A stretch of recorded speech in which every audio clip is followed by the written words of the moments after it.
Ki ngā takeha kina he toki tākoro Māori e kō ratarata mai ana mo te kapa haua whiowhio.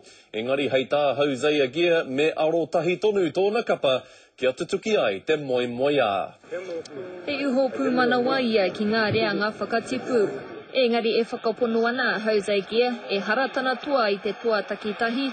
Engari he momo tua e ahu mai ana i te tākoro takitini ke a te kapa. Things are starting to click for us and starting to work for us. So, I've been on the end of a chain, a couple of times and been able to finish off. So, like I said, it's all the hard work being done on the inside of me, and then I just got to try and do my best to get over the line. E toru ngā piro I whaia e gea I te hinganga o ngā Reds I te kapa haua whiowhio.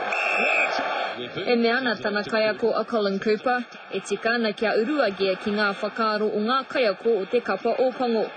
Ko tā gea, wai homa te wā e whakarite. Do my job well, then hopefully results will come from there. But who knows what the selectors are thinking and what's in their head. But all I can do is focus on my job. Kua tōtika no ngā whana a Piri Wepu, a kei te hia kai ngā paumua, kia toi poto, kia toi tuai. He ahuatanga tērā me hiki ake e te kapa mo te tukinga nui ki ngā Waratahs. The old saying, if it falls you to work up front, the Waratahs got a very big pack. So if we can do the work up front, then hopefully we can finish off out wide. Ki te patu te kapa haua whiowhio I ngā Waratahs, ka whai wāhi atu rātou ki ngā whiringa whaiti. Irina Smith, Te Karere.